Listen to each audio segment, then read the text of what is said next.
నా దాంట్లో ఫోన్ లేవు, ఫోన్ కావాలి, ఫోన్ చేసుకొని ఇస్తా అని చెప్పి ఫోన్ తీసుకుండు. ఏదో రేషన్ కార్డుకి వేయండు, షాప్ కార్డుకి వేయండు. అన్ని సామాన్ ఎంత అయిందంటే ఇట్లా ఎంత అయిందంటే ఎంత అవుతుందంటే సార్ ఒక్క నిమిషం సార్ మా వాళ్ళ ఫోన్ చేసుకొని ఇస్తా అని చెప్పి ఫోన్ తీసుకుండు. ఫోన్ తీసుకున్నాక ఏమైంది, ఆ నెంబర్ నుంచి ఏ నెంబర్కి కాల్ చేసుకుంటో తెలియదు. తర్వాత ఆడు పోయిన 5 నిమిషాల తర్వాత చూసుకుంటే 99,000 కట్ అయిన వాళ్ళు. తెలిసి కూడా ఫోన్పే ఉన్న నెంబర్ నుంచి ఎవరికైనా సరే ఫోన్పేకి బ్యాంక్ లింక్ ఉన్న నెంబర్ ఏదైనా సరే వాళ్ళకి ఇవ్వకండి.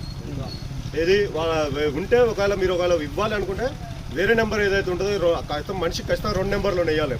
ఒక నెంబర్ లేకుంటే అయితే ఎవరు లేరు.